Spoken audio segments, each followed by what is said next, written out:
Amados hermanos, qué gran alegría y gran gozo es poder estar nuevamente en este día celebrando el nombre de nuestro Señor Jesucristo. Gocémonos y alegrémonos en Él y démosle gloria. Hoy, 11 de octubre de 2020, la palabra de Dios nos trae un mensaje de amor y esperanza. Dios salva al que quiere salvar.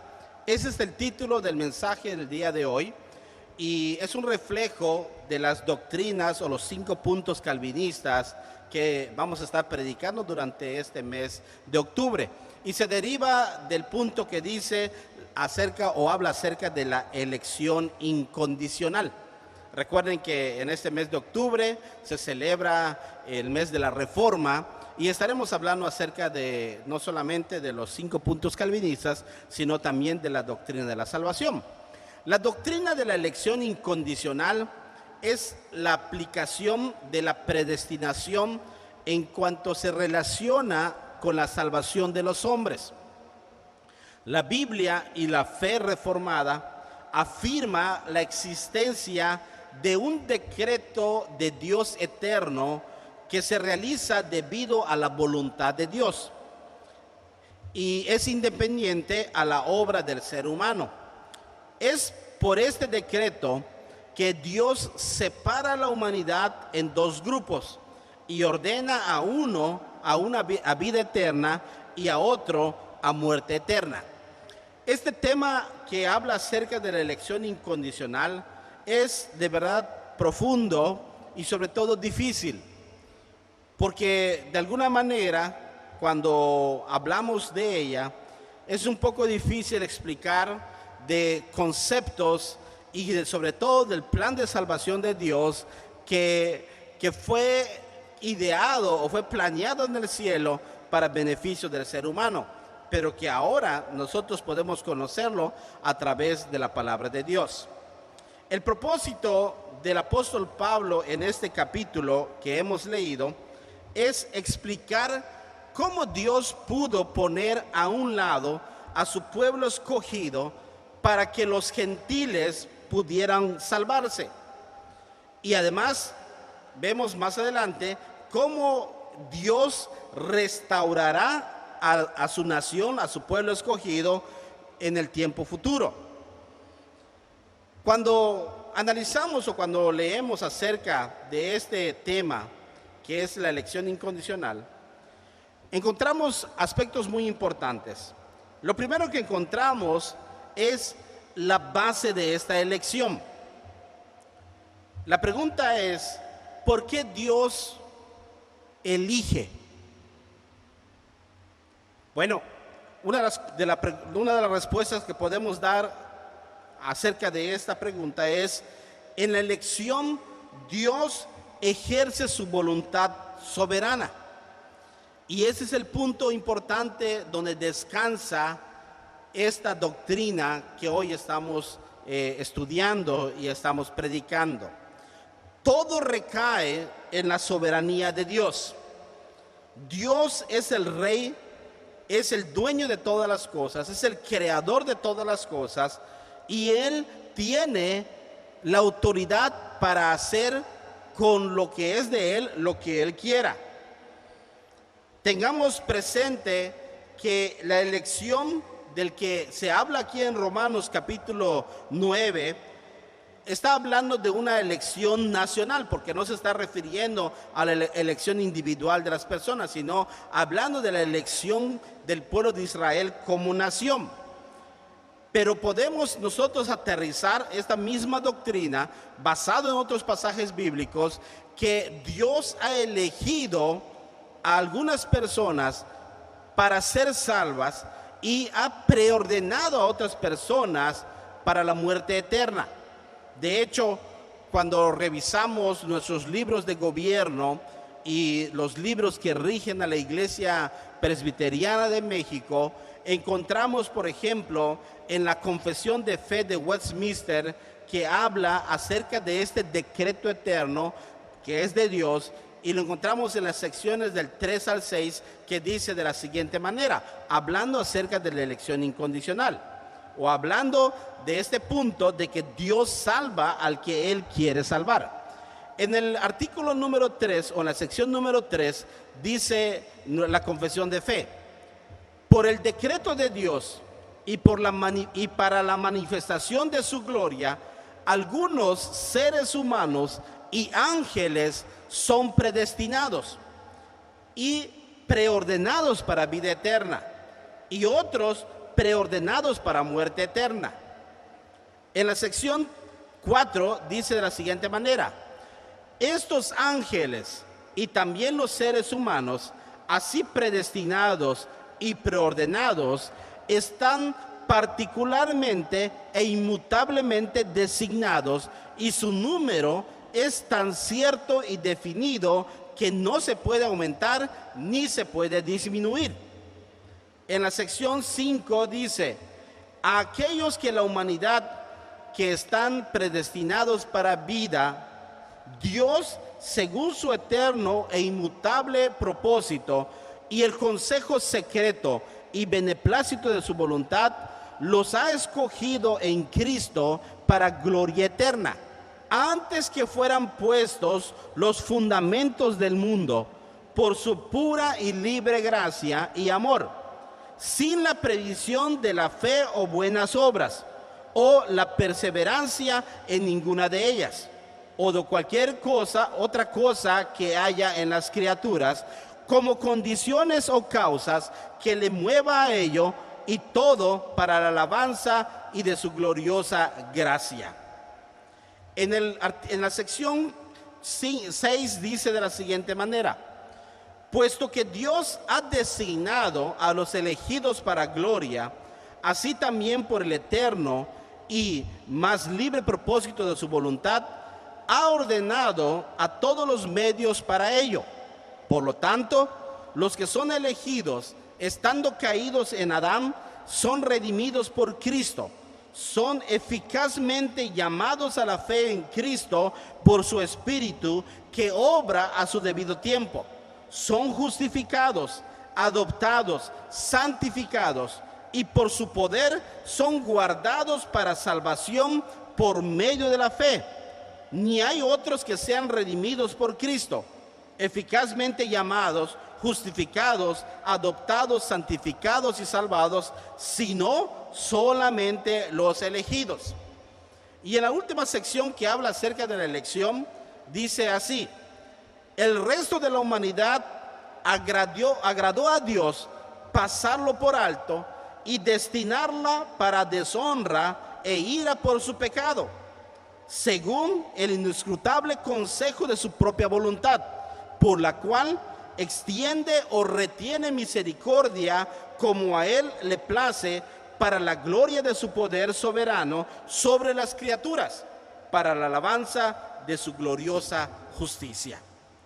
Quizás cuando escuchamos estos conceptos y esta postura de la iglesia presbiteriana, y especialmente de la palabra de Dios, nos viene a la mente tal vez pensamientos de, bueno, ¿y dónde queda la voluntad del ser humano?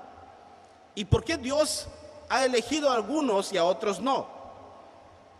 ¿Hay injusticia en eso? El punto de todo esto descansa o reside en la soberanía de Dios. De hecho, este pasaje que hemos leído nos dice la palabra de Dios en el versículo 13, como está escrito: a Jacob amé, mas a Esaú aborrecí. Y ese es el punto neurálgico de lo que es la soberanía de Dios.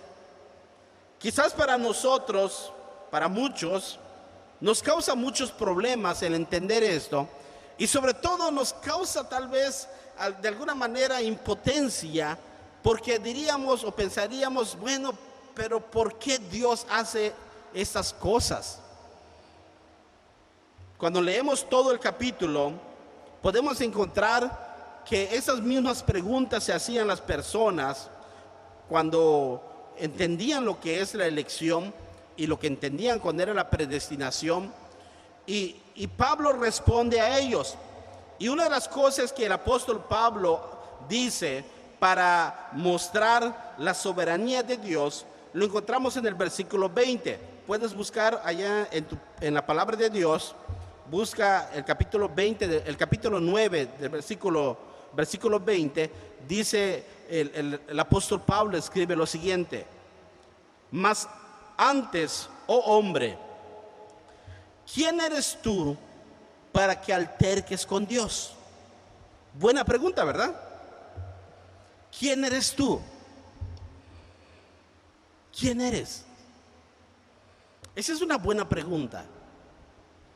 El ser humano, desde que fue creado, se ha ido superando poco a poco, ha ido creciendo. Y desde la antigüedad, si podemos pensar, desde que Dios creó a Adán, a Eva, y se fueron multiplicando, fueron creciendo, fueron fructificando, como dicen las Escrituras, vemos que a lo largo de la historia de la civilización humana, vemos cómo el hombre ha ido mejorando en muchas cosas. Tal vez algunos en los tiempos antiguos vivían en casas hechas con madera, en lugares tal vez donde no había carretera, por supuesto. Pues su estilo de vida era completamente diferente. A lo largo del tiempo y con el paso del tiempo se fueron inventando artículos que de alguna forma fueron ayudando al ser humano a vivir con mayor comodidad. Inventaron las casas de concreto, de materiales, inventaron el carro, computadoras. Y hoy en día el ser humano vive con mayor confort y comodidad. Y parece ser que tiene solucionado su vida. Parece ser que tiene todo a la mano. Pero ¿qué ha hecho el ser humano para prepararse para lo que viene después de la muerte? En eso el ser humano no tiene injerencia ni tiene poder, porque no tiene el control de lo que viene después de la muerte. Pero Dios sí. Entonces, cuando el apóstol Pablo, aquí en el versículo 20, hace la pregunta diciendo: ¿quién eres tú? ¿Quién eres tú? En otras palabras, el apóstol Pablo está diciendo: ¿no te das cuenta con quién te estás metiendo? ¿No tienes idea de que estás altercando o te estás metiendo con aquel que no solamente tiene el poder para acabar con tu vida, sino tiene el poder para acabar con tu vida futura, después de la muerte? Con aquel que tiene el poder sobre ti. Y como dicen muchos comentaristas bíblicos, como dicen muchos escritores, el problema por el cual muchas personas no aceptan o no quieren entender lo que es la soberanía de Dios y en ello la elección de Dios, la elección soberana de Dios, es porque reside en sus corazones ese orgullo, esa altivez de reconocer que están bajo el poder de Dios, de reconocer que en el orden de prioridades de superior a inferior, Dios es el único, es el primero, es el Rey de Reyes, es el que gobierna todo y es del cual nosotros dependemos.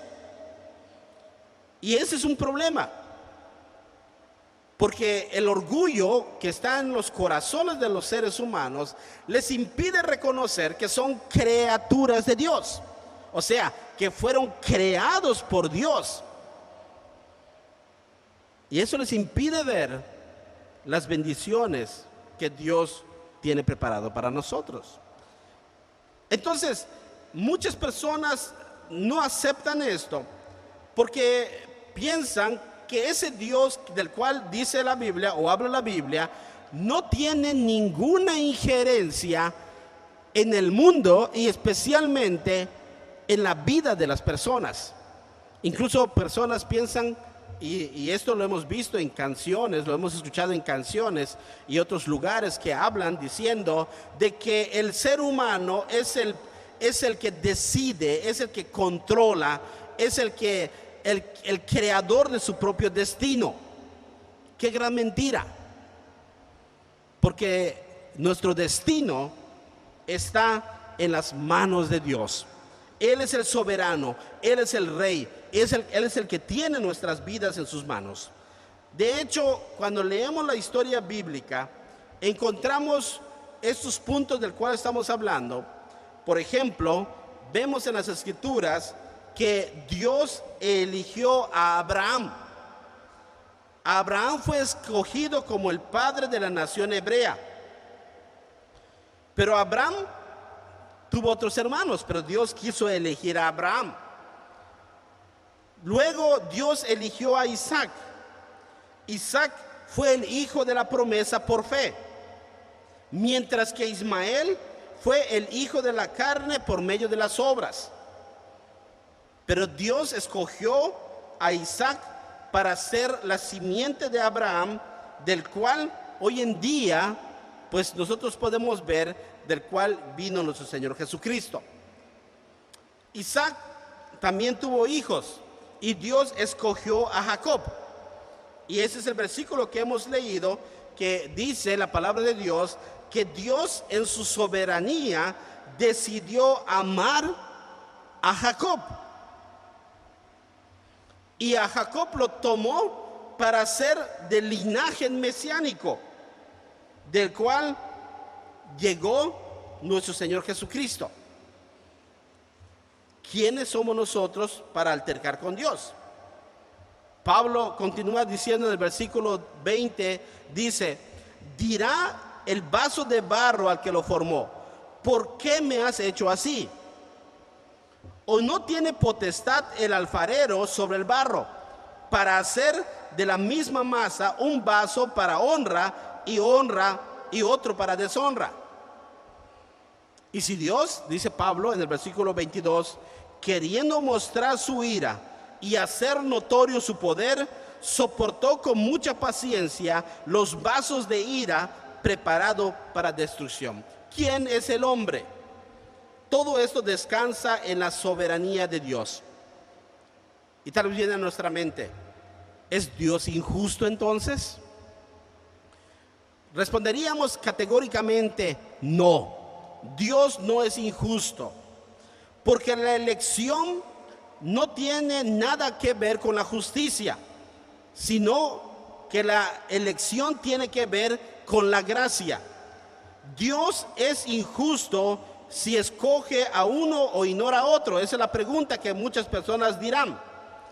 Pero el propósito de Dios va más allá de la justicia, porque si Dios hiciera nada más lo que es justo, tuviera que condenarnos a todos nosotros. No sé si me logro explicar acerca de este punto. Muchas personas dicen, ¿es Dios injusto? ¿Por qué Él escoge a unos e ignora a otros? Cuando hablamos de justicia, entraríamos en este punto de que si Dios aplicara su justicia a todos nosotros, a toda la humanidad, a toda su creación, todos seríamos condenados. Pero en la elección soberana de Dios se aplica más que nada la gracia de Dios. Dios en su gracia decide salvar a aquellos el cual Él quiere y a otros dejarlos a que continúen en su propia justicia. Y en ello encontramos que el que Dios quiera salvar a unos y mostrar su gracia no es que sea injusto, sino que es misericordia. Porque Dios en su amor salva a los que Él quiere salvar. Pablo habla acerca de esto y es lo que menciona en este pasaje bíblico. Dios quiere hacer esto. Él en su soberanía quiere y puede hacerlo. Dios es como el alfarero que hace lo que Él quiera con la masa o con el barro que Él mismo ha creado o Él mismo ha construido. Y en esto el apóstol Pablo o la palabra de Dios dice, y quizás el barro podría decirle al alfarero: yo no quiero ser un vaso, yo quiero ser una maceta. O quizás el barro puede decirle a Dios: Dios, no me hagas así, hazme de otra forma. Sabemos que esto es imposible. Sabemos que no se puede, porque todos están bajo las manos de nuestro Dios. Con este punto nosotros podemos ver, hermanos, que la soberanía de Dios o la soberanía de Dios es la base de la elección de Dios. ¿Y qué trae como bendiciones esta elección? En estos versículos encontramos que esas bendiciones que trae la elección de Dios es, por ejemplo, uno de ellos, la adopción. Dios escoge a aquellas personas por amor y los adopta como sus hijos. Y lo interesante de este punto de la elección, que se conoce como elección incondicional, no solamente es la soberanía de Dios donde descansa la elección, sino que el ser humano, el hombre, la mujer, aquellos en los cuales Dios ha elegido, no han hecho nada para merecer esa elección. Piensen esto. Vamos a analizar este punto. La elección es incondicional porque el ser humano, en primer lugar, no ha hecho nada y ni merece ser salvado. Y quizás podemos decir, bueno, quizás en el futuro va a ser algo bueno y va a ser salvo. No, porque Dios, que conoce todos nuestros tiempos, el tiempo del ser humano, Él en su soberanía y en su gracia elige a aquella persona que habrá de ser salvo desde antes de la fundación del mundo. Antes de que esa persona, ese ser humano naciera y pudiera hacer algo bueno o algo malo, Dios ya lo ha elegido. Y Dios ya sabe exactamente quiénes van a ser. Entonces, podemos nosotros vivir con este conocimiento, pensando tal vez en que, bueno, ¿seré elegido o no seré elegido? ¿Será que Dios me ha salvado o no me ha salvado? ¿O me va a salvar o no me va a salvar? Entran un sinfín de preguntas y de cuestionamientos acerca de esta doctrina. Pero cuando nosotros entendemos y ponemos nuestra confianza en la soberanía de Dios y entendemos que Dios en su amor y misericordia y en su gracia nos quiere salvar, lejos de vivir preocupado, lejos de vivir angustiado, lejos de vivir enojado, nos lleva a vivir descansando por fe en lo que Dios ha hecho. Y sobre todo, nos lleva a descansar en la obra salvífica de nuestro Señor Jesucristo, reconociendo que no yo tengo que hacer algo para ser salvo, sino que Cristo Jesús hizo lo que tenía que hacer para que yo pudiera ser salvo. Entonces, la obra de salvación descansa en Cristo Jesús, porque por medio de Él nosotros somos salvos. Y las obras de Cristo son las que nos fueron imputados o de alguna manera fueron sobre nosotros. Y cuando Dios ve las obras de Cristo en nosotros, entonces ve que somos en Cristo Jesús salvados. Ese es el punto, que el ser humano no hace nada para merecer la salvación, y el ser humano no merece ser salvado, pero por gracia sois salvos, así dice la palabra de Dios. Entonces, en su gracia y misericordia nos adoptó como hijos de Él y nos da la salvación mediante los pactos que encontramos con Abraham, Moisés, David y con el mismo Señor Jesucristo. Y acerca de la venida de nuestro Señor Jesucristo, porque vemos a Cristo Jesús que llega al mundo viviendo allá en Israel, en Jerusalén, viviendo como judío y también siendo de la tribu de Judá, y que de alguna manera en Él, por medio de Él, Dios abrió la oportunidad de salvación a nosotros.